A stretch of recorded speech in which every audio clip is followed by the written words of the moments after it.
미국 금리 상승의 영향이 여러 가지 형태로 나타나고 있습니다. S&P 500 지수가 나흘 연속 하락했고요. 종목별로는 뚜렷한 호불호가 지금 엇갈리고 있는 상태입니다. 좀 전에 말씀을 들었던 것처럼 예대금리 확대와 장기 손해율 개선으로 해서 보험주와 은행주가 상승을 하고 있고요. 원자재 가격 상승으로 원자재 관련주들도 올라가고 있는 상태입니다.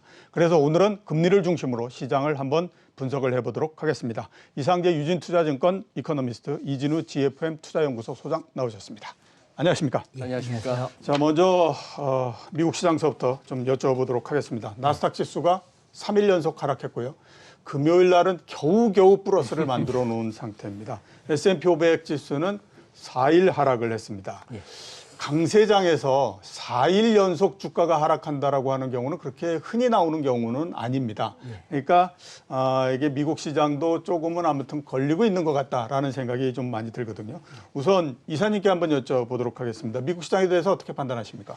예, 미국도 그렇고 우리도 지금 마찬가지지만은 전 세계 증시가 이제는 유동성 장세는 이제 마무리가 됐고요. 예. 이 다음 단계인 실적 장세로 넘어가는 데 있어서 제대로 실적 장세로 연결될 것인지를 놓고 기대와 불안이 교차하는 국면, 그게 이제 주식시장의 변동성 확대와 박스권으로 나타나고 있다는 그 판단이고요. 먼저 이제 그 투자에 도움을 주기 위해서 유동성 장세와 실적 장세의 개념에 대해서 먼저 한번 조금 간단히 정리를 하겠습니다. 우리가 유동성 장세라는 것은 대표적으로 경제는 안 좋은데 그걸 부양하기 위해서 강력한 금융 완화 정책이 추진되면서 금리가 하락하고 또 경제 회복, 그걸 바탕으로 해서 경제 회복에 대한 기대가 형성되는 국면이다라고 정리가 되는데요. 주가를 결정하는 요인인 장기 시장 금리와 기업 실적과 관련된 경제 성장률 관련해서 금리는 하락하고 성장에 대한 기대는 높아지니까 R과 G라는 이 두 결정 요인이 모두 주가 상승에 긍정적으로 작용하는 국면이다. 이런 게 이제 대표적으로 우리가 봤던 게 2000년대 초반에 있었던 2002년에서 2004년, 또 우리가 바로 비근하게 작년의 사례 같은 게 유동성 장세의 대표적인 사례라고 볼 수 있고요.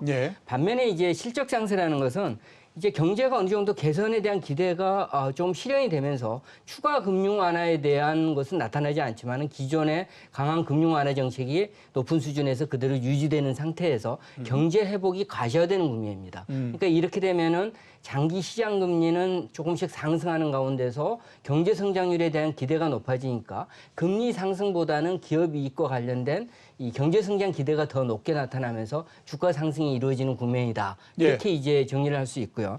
이런 이제 대표적인 사례는 우리가 2000년대 중반에 있었던 2004년에서 2006년, 또 2017년에서 2018년 이런 사례가 대표적인 실적 장세의 사례입니다. 이런 것들을 기반으로 해서 판단을 해보면은 일단 유동성 장세가 종료됐다고 봐야 되는 거와 관련된 근거는 최근에 바로 화두가 되고 있는, 오늘의 화두도 되고 있는 장기 시장 금리가 상승하고 있다는 게 추가 금융 완화 정책이 이제 주요국들이 다 멈췄죠. 이런 상태에서 경제 성장에 대한 개선이 이제 조금씩 가셔야 되니까 금리가 상승하고 있다는 점에서 이제 유동성 장세는 마무리가 됐다. 이게 연장된다라는 일각의 시각도 있지만은 일단 마무리가 됐다고 봐야 할 것 같고요. 그럼 이제 실적 장세 관련해서 왜 기대와 불안이 교차되고 있는가? 기대는 분명하죠. 지금 보고 있는 미국 정부가 추진하는 강력한 추가 경기 부양 정책이나 코로나 백신 확대 이런 것들이 성장에 대한 기대를 만들어가고 있으니까 한쪽에서는 기대 요인이 분명하지만은 반면에 조금 불안하다게 생각이 되는 것은 유동성 장세가 과도하게 분출이 되면 우리가 보고 있는 이미 실적 장세가 나올 수 있는 여지가 경제가 아주 좋아지지 않으면은 상당 부분 선반영됐다라는 불안이 있을 수가 있고 두 번째는 이제 금리 상승이 완만하게 상승하지 않고 가파르게 상승한다면은 실적 장세에서 나타나는 주가 상승의 폭과 기간이 좀 짧아질 수 있다라는 이런 우려가 있습니다. 이 차트를 보면서 한번 간단하게 보면은요, 실적 장세는 사실 굉장히 강력합니다. 먼저 나타난 차트가 우리나라의 2000년 이후에 코스피 지수와 우리나라 3년물 국채 금리 간의 관계인데요. 이 음영으로 칠해진 부분에서 나온 것처럼 이 맨 위에 있는 까만색으로 그려진 게 우리나라 국고채 3년물 금리인데 이게 상승하는 국면들이 음영에 처리가 되고 있습니다. 근데 상승하는 국면에서 보면은 밑에 있는 파란색으로 그려진 코스피 지수가 떨어지지 않는 거죠. 이 상승하는 국면에서 금리가 상당히 높은 부분으로 올라가서 높게 올라가서 경제에 부정적인 영향을 미치는 시점에서 주가는 떨어지는 거니까 상당 기간 금리 상승과 주가 상승이 같이 가는 실적 장세가 이렇게 분명히 있었다라는 거고 다음 차트에서 보이는 뉴욕 증시도 마찬가지입니다. 이 다음 차트에서는 이제 우리 S&P 500 지수와 또 그 미 국채 10년물 간의 관계를 그렸는데 우리하고 아주 유사하죠. 예. 오히려 더 민감하게 우리는 2000년대 10년대 초반에 좀 박스권 행보하는 국면이 있었지만은 여기는 변동성이 충분하게 나타나면서 이 쉐이든친 부분에서 검정색으로 그려진 미 국채 10년물 금리가 상승하는 국면에서 전형적인 실적 장세들이 반복이 됐고 맨 우측에서 나오는 말씀드린 대로 이제 유동성이 장세가 마무리된 상태에서 검정색으로 그려진 미 국채 10년물 금리가 조금씩 상승할 때 파란색으로 그려진 S&P 500 지수가 이제 이 전환 과정을 거치고 나서 추가로 상승할 것인지를 놓고 예. 이제 타진하는 국면이다라고 할 수 있는데 저희들 판단은 말씀드린 대로 주가가 하락할 여지는 적습니다. 부양책을 바탕으로 해서 경기 회복에 대한 기대는 충분하기 때문에 예. 아주 급격히 추세가 무너진다. 이럴 가능성은 적은데 상승과 관련해서 당분간 상승폭이 좀 제한되는 박스권 장세가 나올 수 있다는 것은 작년과 올해의 경기 부양 정책의 성격이 좀 다른 거죠. 작년에는 경제가 굉장히 취약한 상태에서 경기 부양 정책이 단행이 되면서 경제 성장에 대한 기대만이 이렇게 분명히 나타났었는데 예. 올해는 이제 부양 정책 만일에 바이든 정부가 얘기하고 있는 그런 1.9조 달러나 3조 달러 인프라 투자 같은 것들이 정말로 시행이 된다면은 경제의 성장폭이 아주 가팔라질 수 있기 때문에 기업의 이익은 좋아지지만은 동시에 금리도 가파르게 상승할 수 있다는 측면에서 예. 상당히 부담감이 조금 존재하는 이것들을 좀 타진하는 장이 앞으로 좀 이 봄철 초봄에 좀 전개되지 않을까 미국 시장에 대해서는 그런 판단이 듭니다. 예. 자, 소장님은 미국 시장에 대해서 어떻게 지금 보십니까? 최근에 들어서 조금 아무튼 상승률이 둔화되고 있는 것 같기는 하다라고 하는 감이 들기는 하는데요. 네. 저는 뭐 두 가지로 요약할 수 있는데 예. 테이퍼링과 그다음에 활발한 손바뀜. 예. 여기서 말씀드리는 테이퍼링은 채권 시장에서 말하는 테이퍼링이 아니고요. 예. 지난주에도 소개드렸던 이 차트인데 한번 이거 개인 매수세 나오는 이 그림 보시면은 자 이게 제일 위에 로빈후드고요. 제일 아래쪽이 이트레이더 뭐 이렇게 해서 그 거래할 수 있는 주식 거래하는 앱을 갖다가 까는 사람들의 숫자입니다. 작년 팬데믹 때 로빈후드 같은 경우에 200만 명 넘게 깔고 꾸준히 이렇게 했는데 특히 보시면은 11월 초부터 해서 11월 말, 12월 초부터 해서 금년 1월 중순까지 바짝 올라갑니다. 예. 그러고 나서 지금 이 부분은 일종의 테이퍼링이죠. 그렇네요. 네, 일종의 테이퍼링이네. 이 그림을 보시고 나서 이제 미국 차트를 한번 보시죠. 제일 먼저 위에 보시면은 S&P 500 지수 일단 볼 끝이 좀 무뎌지는 느낌입니다. 이거는 위클리 차트로 봤을 때 이 부분을 갖다 데일리로 한번 확대해 볼까요? 아까 우리 이종호 센터장님 설명하셨듯이 S&P 500 같은 경우가 강세장에서 4일 연속 하락이란 말입니다. 예. 예, 이런 모습을 보이는데 이렇게 데일리 차트에서 보시면 확연히 볼 끝이 좀 무뎌졌다 하는 느낌이 들고 기술적인 어떤 무거움이 확인됩니다. 자, 그다음 나스닥 보시면은 아까 살펴봤던 그 주식 거래 앱을 깔았던 것이 폭증하는 시기가 이 시점이라는 얘기죠. 지금 이 커서가 가리키는 예. 어떻게 보면은 미 대선 전후해서 11월 3일 전후해서 기관들이 한번 바짝 입지를 해가지고 이거는 가는 장이야 하는 신호를 보인 다음에 개인들이 그래 그런 것 같아 하면서 달라들어서 여기까지 왔습니다. 예. 근데 이제 여기서 테이퍼링의 중요한 것은 들어오는 신규 세력은 이제 조금씩 줄어드는데 그런데 그동안에 예를 들어서 주식을 10% 올리는 거, 지수를 5% 그러더라도 1%만 올린다 하더라도 드는 돈하고 이렇게 올라온 상황에서 1%를 더 올리면 더 많은 돈이 들어야 그렇죠. 되는데 훨씬 더 많은 돈이 드는 건 맞죠. 그런데 신규 세력들은 적다는 것이죠. 예. 자, 그다음에 또 하나 이 거래량 막대기에 저는 주목합니다. 월간으로 보시더라도 그렇고 지금 굉장히 거래가 터지고 있다는 얘기는 지금 이제 신규로 들어오는 세력들 대비 이미 이 장을 크게 누린 세력들은 지금 프로핏 테이킹을 갖다 열심히 하고 있다고 봐야 되는 것이죠. 예. 예, 그러다 보니까 이제 지금 여기서 부분에서는 이제 팍팍 치고가지 못한다면은 이 무렵 작년 11월 이후 여기서 이제 이 부분은 조금 이제 수익률에 있어서 좀 갈급해지는 그런 상황이 된다 하는 얘기입니다. 지금 보시면은 지금 많이들 들어갔을 만한 것이 이건데 그렇게 구글을 제외하고는 그렇게 뭐 큰 재미는 못 보고 있습니다. 넷플릭스 같은 경우는 작년에 그때 12월에 4분기 실적 나왔다고 바짝 들어갔다가는 지금 다들 전전긍긍하는데 이 알파벳 저 구글도 왠지 기술적으로만 봐서 이거 빠져나가야 될 것 같은 느낌 들고요. 예. 그 외에 아마 개인들은 이런 거 많이 했을걸요. 우리도 많이 했지만 미국의 로빈후드 그쪽 계열도 많이 했을 겁니다. 저기는 이양홀딩스 CEO입니다. 그냥 얼굴 한번 보고 가시죠. 저런 사람입니다. 그 다음에 니콜라입니다. 만약에 공매도 세력들의 주장이나 그러한 그 공격이 근거 없는 거였다면 니콜라는 지금 좀 회복했어야 될 것 같습니다. 트레버 밀턴 얼굴도 한번 보고 가시고 그리고 최근에 또 이제 우리 국내 투자자들이나 미국의 로빈후드들이 바짝 달라붙은 게 이 처칠 캐피탈이죠. 지금 이게 루시드를 갖다가 인수 합병하겠다고 슬쩍 바람만 잡아놓은 상태입니다. 거기에 지금 이렇게 날아가고 있는데 이게 이제 이항이나 뭐 니콜라 뭐 이런 식으로 이제 귀결되지 않고 잘 갈 수 있는가 하는 부분을 이제 살펴봐야 되는데 그러니 지금은 그렇게 보입니다. 지금 사는 세력하고 지금 파는 세력에 그 우리가 일일이 민정을 까볼 수는 없지만 그 예. 면면들과 언제 들어와서 언제 팔고 나가는지 당신은 언제 털고 먹은 돈으로 들어오는지 지금 새 돈으로 들어오는지 이것도 한번 점검해 볼 필요가 있는 상황이라고 생각합니다. 예. 제가 드리려고 했던 질문을 한꺼번에 다 그냥 말씀을 하셨기 때문에 좀 더 제가 한 보 더 나가서 좀 그 질문을 드려야 될 것 같습니다. 잘 살펴봐야 된다라고 말씀하셨지만 그건 이제 정확하게 본인의 의견이다라고 보기는 어렵기 때문에 조금 그 여쭤보도록 하겠습니다. 앞에 그 기술주 그 그림을 네. 보여주셨거든요. 네. 한 달 정도 좀 넘죠. 한 2달 정도 동안에 계속 지금 옆으로 기고 있는 상태입니다. 그렇습니다. 앞으로 어떻게 했으면 좋겠습니까? 아마 이 기술주 흐름 아까 보여드렸던 그 차트들 잠깐만 한 번만 더 언급하자면은 예. 애플 뭐 아마존닷컴 예, 보시면 힘이 별로 없는 상태죠. 힘이 별로 없는 상태입니다. 예. 이게 아마 뭐 다음 질문으로 또 하실 것 같은 지금 미국에서의 국채 수익률 상승 그러다가 결국은 따라올 수밖에 없는 실질금리의 상승 예. 이런 것들이 결국은 아마 기관을 비롯한 개인들이 이런 것까지 감안하겠느냐 하겠으나 결국 시장에는 개인들만이 가는 건 아니니까요.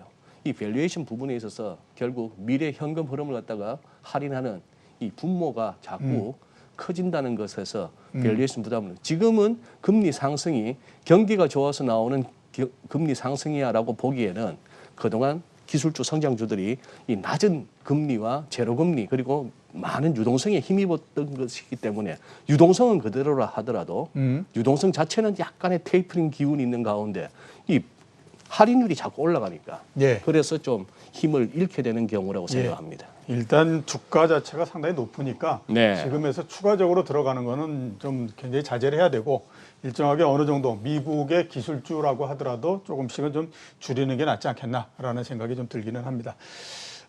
미국 금리가 워낙 뭐 지금 시장의 화두기 때문에 그 이사님께 좀 여쭤봐야 될 것 같습니다. 미국 금리가 시장에 굉장히 크게 영향을 미치는 거는 몇 가지 이유인 것 같습니다. 우선은 보면 상승률이 너무 빠릅니다. 지난주 월요일이었던 거에 화요일에 8%가 올랐고요. 그 다음에 금요일 날 또 4%가 올랐습니다. 그러니까 사람이 생각하는 것보다도 워낙 빠른 속도로서 올라갔고요. 미국은 그래도 괜찮습니다. 영국이나 일본의 금리는 한 달 사이에 3배가 돼버렸습니다. 그러니까 모두 다가 야 이거는 아무리 생각하더라도 이거 방향이 바뀐 것 같다라는 생각을 할 수밖에 없거든요. 그래서 지금 보면 주식시장과 이게 또 그 금리하고 관련해서 보면 금리가 오르면 오르기 때문에 불리하고 내려가면 경기가 안 좋으니까 내려가는 거 아니야? 이런 얘기를 할 수 있는 때가 됐다라는 생각이 들거든요.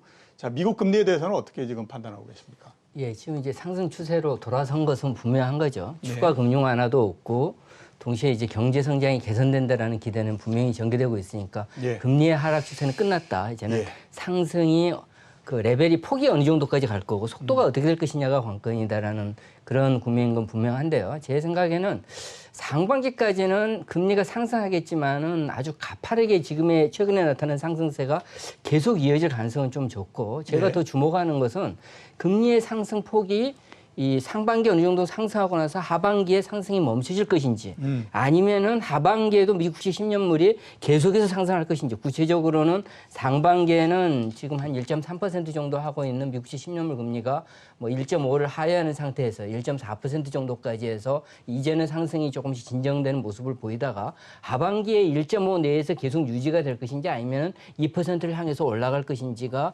핵심이다라고 생각을 합니다. 물론 이제 이와 관련해서는 연준의 통화 정책 전환이 가장 큰 변수가 되겠지만은 만약에 이 미 연준이 테이퍼링이나 이런 그런 통화 정책에 대한 전환 시그널을 보여주지 않더라도 지금 역시 핵심은 인플레 기대 심리가 높아지게 되면은 예. 미 연준의 통화 정책과 관련 없이 계속해서 미 장기 시장 금리는 올라갈 수 있는 거거든요. 그래서 예. 이제 인플레에 대한 판단이 필요한데 파월 의장의 발언을 보면은 당연히 지금 올해 1월까지는 미국 물가가 굉장히 안정적이고 2분기에는 기저효과 때문에 전년 동월비가 많이 올라가겠지만은 2%를 넘어가겠지만은 예. 미국의 소비자 물가가 그래서 이건 큰 문제가 없다. 일시적이다라고 지금 계속 주장하고 있는 게 미 연준 의원들의 그런 판단과 발언인데 과연 시장이 이걸 그대로 받아들일 것인가. 그렇죠. 하반기엔 좀 불안할 수 있다. 금리가 올라갈 수 있다라고 볼 수 있는 시그널들이 몇 가지 잡힌다는 점이 최근 시장에 조금 두려움을 주고 있는 불안을 주고 있는 요인이라고 보여집니다. 예. 이것 관련해서 몇 가지 이제 한 그런 요인들을 짚어보면은요.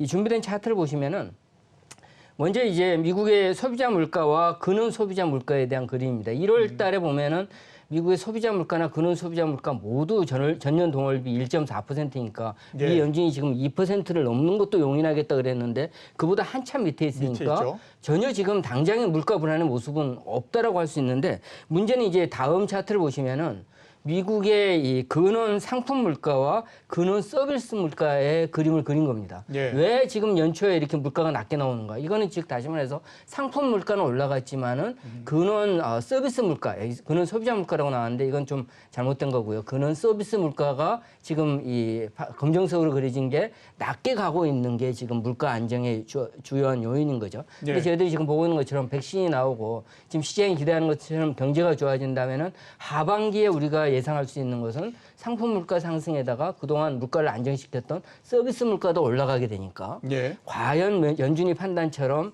2분기 일시적인 상승을 거친 이후에 하반기에 미국의 물가가 안정될 것이냐와 관련해서 첫 번째 불안 요인, 서비스 물가의 상승 요인을 좀 나타날 수 있다는 점이 주목이 되고요. 예. 두 번째는 이제 미 연준이 또 얘기하고 있는 작년도 코로나19 때문에 이 경제의 슬랙, 우리가 슬랙이라는 표현이 좀 어렵긴 하지만은 경제에서 수요보다 공급이 더 우위에 있다라는 이런 것들을 지금 주장을 하고 있는데 고용 시장은 맞지만은 미국의 이 산업 생산, 특히 제조업 부분을 보면은 이 슬랙이 상당 부분 없어졌습니다. 두 번째 준비한 차트인 미국의 제조업 생산과 제조업 설비 가동률의 흐름을 보시면은 제조업 생산 증가율도 아직까지는 마이너스지만은 작년도 무너진 데서 상당 부분 올라왔고요. 예. 문제가 되는 코로나19 수준을 거의 이제 회복해 가네요. 예, 이전 수준을 회복해 가고요. 문제는 우리가 이 경제적인 슬랙을 표현하는 게 설비 가동률을 가지고 표현을 하는데 우리가 판단을 하는데요. 1월 달에 이 제조업 설비 가동률이 75.2%입니다. 이게 이제 수치가 바로 와닿지는 않지만은 지난 10년 동안의 평균이 74.9%니까 예. 이미 1월 달에 지난 10년 동안의 평균 대비 미국에서 제조업 설비 가동률이 오히려 넘어섰다. 예. 경제적인 슬랙이 있다라고 보기 어렵다. 계속 이것만 가지고 물가가 안정될 것이다라고 보기 어렵다는 점들이 최근에 나오는 미국의 주요 지역연은 이 제조업 지수 가운데서 이 물가와 관련된 지표들이 이렇게 동반 상승하고 있는 것과 맥을 같이 하고 있고요. 마지막으로 한 가지 더 짚어본다면은 저는 파월 의장의 이 지나치게 인플레 낙관 심리가 예. 기대 인플레와 관련해서 상당한 불안을 주고 있다. 본래 연준의 역할이라는 것은 경제가 좋아지는 시점에서는 우리가 프리엠티브, 선제적인 통화정책, 인플레 기대 심리를 잡기 위한 선제적인 정책을 제시를 하면서 인플레 기대 심리를 억제해야 되는데 최근에 파월 의장의 발언을 보면은 아예 이 부분은 도외시하고요. 고용과 성장만을 중시하는 발언들을 집중적으로 하고 있기 때문에 정말로 그대로 계속 경제가 안 좋아지면은 문제가 없겠지만은 그런 어떤 부양책을 바탕으로 해서 경제가 정말로 좋아진다면은 예. 이 중앙은행의 역할, 인플레 기대 심리를 억제할 수 있는 이 기능이 반대로 적용할 수 있는 인플레 기대 심리가 확산될 수 있는 여지를 나타낼 수 있다, 조성할 수 있다 이런 불안 요인들이 좀 있습니다. 그래서 이런 것들을 종합해 보면은 아직까지는 뭐 미국 시장 금리가 미국 주시장 추세와 관련해서 굉장히 임계점이라고 얘기하는 미 국채 10년물 금리의 1.5%를 당장 가파르게 뛰어넘는다. 예. 이걸 우려할 정도까지는 아니지만은 오히려 하반기에 미 모두 다 생각하고 있는 금리는 계속해서 안 올라갈 것이다. 여기서 하반기에는 오히려 금리가 좀 떨어질 것이다. 이런 기대와 달리 우리가 생각해야 되는 것은 주식시장 상승을 주도하고 있는 어떤 경제 성장이 정말로 좋아지게 되면은 금리가 오히려 경제와 관련해서 상당히 임계점인 1.5를 넘어서서 2%를 향해서 미국채 10년 금리가 갈 수 있다는 점을 지금 좀 조심해야 하는 금리 예. 전망과 관련해서는 이걸 좀 유의할 필요가 있다는 점을 말씀드리겠습니다. 예, 미국의 지금 인플레 기대 심리가 2.2% 정도입니다. 근데 금융위기가 나고 난 다음에 2.7% 정도까지 올라갔기 때문에 아직까지는 상방이 좀 열려 있다 이렇게 볼 수 있고요. 그 다음에 연준에서 계속 고용 회복을 얘기를 하고 있는데 고용이 회복되면 지금 굉장히 낮은 상태에 있는 서비스 물가가 올라갈 수밖에 없기 때문에 당연히 물가가 높아질 수밖에 없는데 그 관계는 별로 그렇게 생각하지 않고 지금 계속 고용을 밀어붙이고 있는 상태이기 때문에 과연 이게 어떤 형태로서 모양이 나올 건가 하는 게 앞으로 상당히 관건이지 않을까라는 생각이 들고요. 자, 소장님은 미국 금리에 대해서 어떻게 지금 판단하고 계십니까? 네. 뭐 이상재 이사님께서 잘 설명하셨으니까 저는 이제 조금 정성적으로 접근하면은 예. 일단 인플레 걱정하지 마세요라고 하는 사람들은 현직입니다. 예. 현직에 있는 사람들이에요. 파월 의장, 무슨 뭐 존 윌리엄스 저기 뉴욕 연방은행 총재, 자기는 지금 좋대요. 이렇게 실질 금리가 오르는 게 경기가 회복되는 것을 갖다가 반영하다 보니까 좋답니다.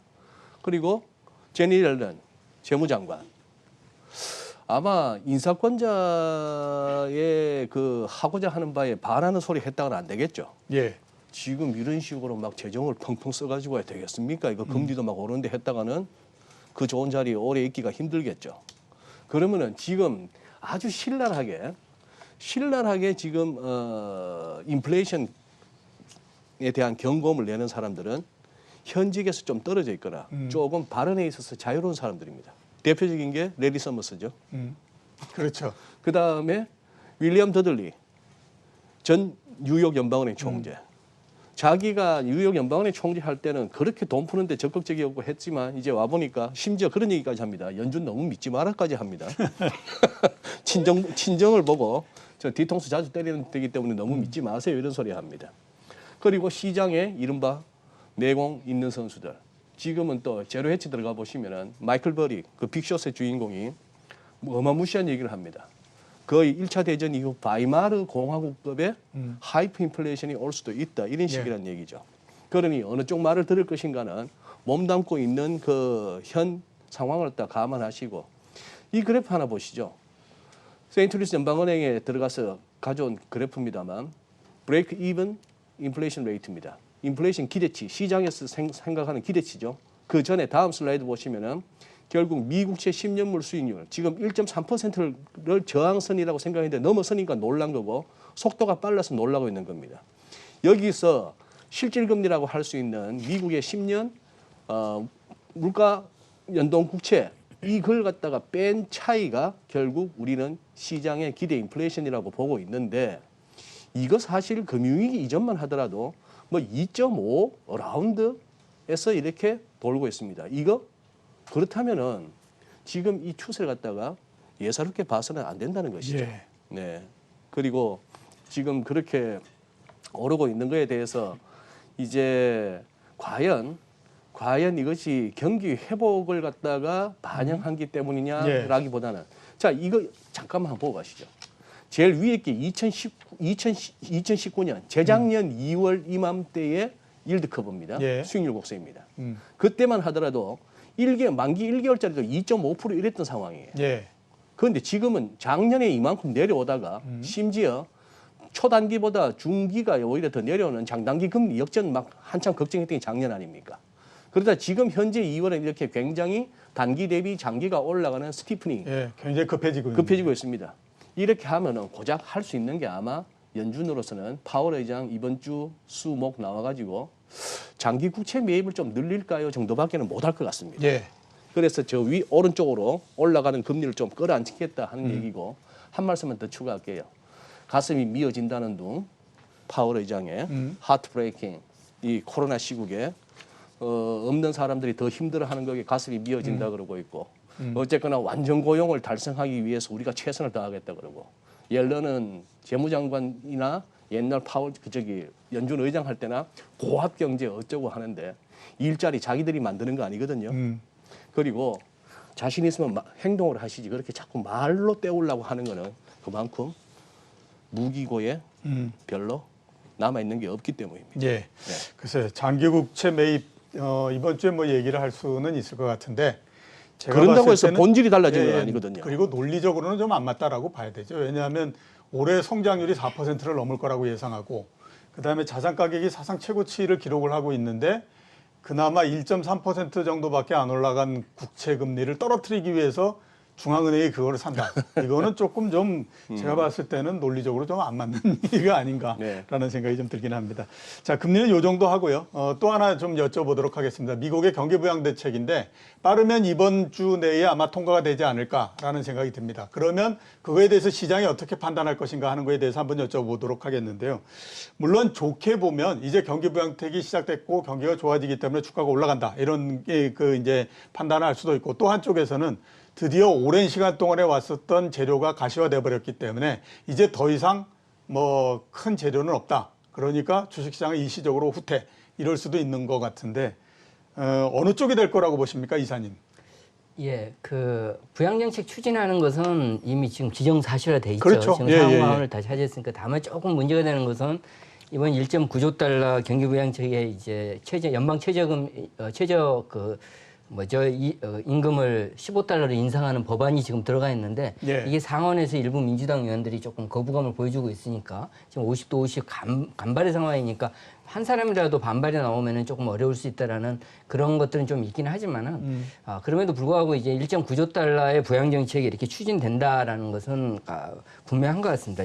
준비된 차트를 하나 보면서 말씀드리겠습니다. 이게 지금 글로벌 금융위기 당시에 주요국들의 경기 부양 GDP 대비 재정 지출 확대 정책과 2019년과 20년의 GDP 대비 경기 부양 정책 확대 그리고 지금 2021년에 예상되는 지금 이미 나온 법안들 강세에서 맨 왼쪽에 있는 미국의 사례에서 가장 진한 파란색으로 그런 걸 보면은 예. 지난 12월에 통과됐던 9천억 달러 이 코로나19 부양 정책이 2021년에 들어간다라고 보고요. 또 1.9조 달러가 이제 추가적으로 진행된다라고 봤을 때 예. 지금 각국의 경기 부양 정책들이 비중이 GDP 대비 어느 정도 단행될 것이냐를 그림으로 나타내는 건데 굉장히 막강하지 않습니까? 그렇죠. 작년에도 강한 예, 경기 부양 정책을 그랬는데 통해가지고 그만큼을 또 하는 거니까. 경제 성장을 이끌어냈는데 지금 올해도 작년과 비슷한 정도의 규모를 미국 같은 경우에는 지금 부양 정책을 추진하는 거거든요. 예.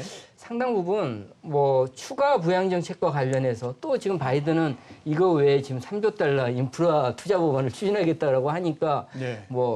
그대로 쓸 만큼 쓰겠다라는 판단인데 시장은 좀 그럴 것 같습니다. 아까 말씀드린 대로 첫 번째 작년에는 전혀 금리에 영향을 미치지 않았지만은 예. 올해 이 정도 부양 정책을 쓰면은 금리에 주가의 한 축을 담당하는 주가의 한 결정 요인인 그 장기 시장 금리에 영향을 미칠 수 있기 때문에 이게 좀 부담스럽고 두 번째 지금 부담스러운 것은 과연 그렇게 해서 올해까지는 버텼는데 내년에도 만일에 민간 부분이 좋아지지 않거나 내지는 장기 시장 금리가 큰 폭으로 상승했을 때 미국 정부가 부담해야 되는 그런 대규모 부채에 대한 이자 부담 문제를 어떻게 처리할 것인가. 예. 즉 장기적인 측면에서 올해는 넘어갈 수 있어도 2022년이나 2023년 좀 더 중기적으로 놓고 본다면은 금리 상승에 따라서 이런 대규모 부양 정책이 미국 경제에 후유증을 줄 수 있다는 점들이 시장은 계속해서 인식을 하게 될 것이다라는 게 지금 이번 부양 정책 미국 정부가 추진하고 있는 걸 보면서 과연 시장이 이걸 100% 작년에는 무조건 긍정적으로만 받아들였었는데 그렇죠. 예. 올해도 긍정적으로만 마냥 볼 것인가와 관련해서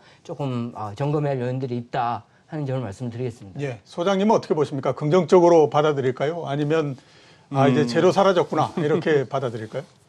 아까 뭐 제일 처음 보여드렸던 그 그래프 뭐 작년 11월부터 갑자기 또 이렇게 앱을 까는 개인들이 많아졌다. 미국이나 한국이나 전 세계적으로 그렇다. 그게 아마 그거 아니겠습니까? 바이든 행정부 들었으면은 더 세게 할 것 같고 그 당시는 또 바이든이 아니라 하더라도 트럼프 대통령이 재선에 성공한다 하더라도 또 뭐 강하게 한다 그랬고 그런 상황에 지금은 1조 9천억이 될지 1조 5천억이 될지 뭐 1조가 안 될지는 몰라도 하긴 하겠다는 것이고 예. 거기다 대놓고 추가로 그 오랜 수건 사업인 인프라 관련해서 한 3조 달러 더 쓸 용의도 있다고. 뭐 부르는 게 값입니다. 뭐 파면 나오나 봐요, 돈은. 그런 식으로 하는데 문제는 3조 달러는 가봐야 되는 거고 1조 9천억이라도 한번 제대로 해봐라. 그리고 말했던 그놈의 수표 한번 내 손에 쥐키게 한번 해봐라. 이겁니다. 그래서 그거 보고 이까지 달려왔다면은 지금부터는 이제 좀 더 제대로 된 뭐가 나와야 된다는 것이고, 그리고 이 말씀은 꼭 드리고 가야 되겠습니다. 우리가 2017년 이맘때 대비 우리 너무 정치 얘기를 안 합니다. 미국도 한국도. 예.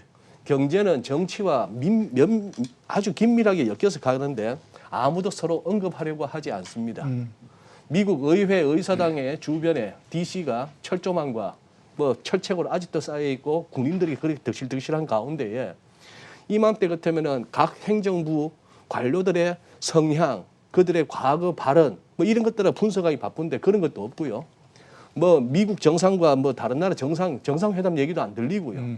이런 판국에 억지로 경제만 떼가지고 늘 했던 얘기 가지고 그렇지 않을까요 하는 얘기에 그친다는 거, 이것도 좀 감안하셔야 될 것 같습니다. 뭔가 문제가 있기 때문입니다. 저 동네요. 알겠습니다. 네. 남은 시간이 한 3분 정도밖에 안 돼가지고요. 이분께 1분 30초씩만 시간을 드리도록 하겠습니다. 국내 시장 한번 여쭤봐야 될 것 같은데 일단 이상계 이사님께요. 일단 그 국내 시장 전망 어떻게 보시는지 하고요. 그 다음에 2월 20일까지 수출이 16.7% 상승했습니다. 당연히 수출 관련주들에 상당히 긍정적일 것 같은데 수출 관련주들은 어떻게 봐야 되는지 좀 말씀해 주십시오. 예, 지금 우리 시장은 저는 뭐 박스권으로 보고 있습니다. 예. 박스권 말씀드린 대로 밑으로 지금 3,000에서 3,200 사이 정도에서 움직이고 있는데 이 부분이 아래나 위나 지금 쉽게 깨질 수 있는 상황은 아닌 것 같고요. 이 박스권을 당분간은 좀 염두에 둔 투자 전략이 좀 필요하고요. 필요해 보입니다. 그리고 여기에 지금 조금 더 그렇다면은 최근에 원자재 가격 상승해서 어쨌든 인플레는 높아지지만은 또 한쪽에서 원자재 가격이 상승할 수 있으니까 예. 그동안 주가 상승폭이 상대적으로 적었던 이런 경기 민감 섹터에 대해서 또 지수 관련주보다는 이런 개별 종목이 조금 더 유망해 보인다라고 말씀을 드리고요. 두 번째 이제 수출과 관련해서는 지금 1월 달에도 수출이 우리가 16.7%가 늘어났었는데 예. 지금 2월 달에도 1월에 11.4%가 우리 수출이 늘어났었는데 지금 2월 1일부터 20일까지 나온 수치를 보니까 2개월 연속이 지금 우리 수출이 전년 동월비 10%대 두 자릿수 증가가 나올 수 있을 것 같고요. 이제 2분기에는 이 폭이 더 커질 겁니다. 왜냐하면 기저 효과가 있으니까. 예. 상당 부분 이제 우리 경제와 가장 민감한 수출 증가율이 경제 개선을 가시해주는 경제 회복에 대한 기대를 줄 수 있는 상황이 될 텐데 동시에 조금 판단해야 되는 것은 우리 수출 증가율도 가팔라졌지만은 그보다 우리 주가 상승률이 훨씬 더 가파르게 이미 상당 부분 선반영된 상태이다. 예. 쉽게 얘기해서 1월 달에 일평균 수출을 보면 우리 수출이 한 7% 정도 늘어났는데 전년 동기비 기준으로 해서 코스피도 한 60% 늘어났으니까 예. 설령 2분기에 우리 수출이 뭐 20, 30% 증가가 나오더라도 주가가 상당 부분 선반영됐기 때문에 말씀드린 대로 수출 관련주도 하반기 경직성은 확보가 돼 있지만은 지금 이미 반영된 수출 증가율만 가지고 다시 한번 여기에 큰 동력을 주기에는 상당히 긍정적인 그 바닥을 좀 강화시킬 수는 있지만은 지수 관련해서는 수출주가 대부분 지수 관련주니까 이 부분에 대해서는 박스권 트레이딩 전략이 좀 필요하지 않겠는가 그런 생각이 듭니다. 예. 소장님. 예, 30초만 말씀드리겠습니다. 예, 30초만 말씀해 주십시오. 예. 코스피 지난번처럼 이 5주 이평선하고 20주 이평선의 이격도를 좀 줄이는 과정에서 이런 기간 조정으로 끝나고 말지 이번에는 너무 벌어져 있어서 어느 정도의 가격 조정은 불가피한지 그거 한번 염두에 두시고 쫓아갔으면 좋겠습니다. 예, 알겠습니다. 자, 오늘 출연해 주셔서 감사합니다. 네, 예, 고맙습니다. 감사합니다. 지금까지 이상계 유진투자증권 이코노미스트 이진우 GFM 투자연구소 소장이었습니다.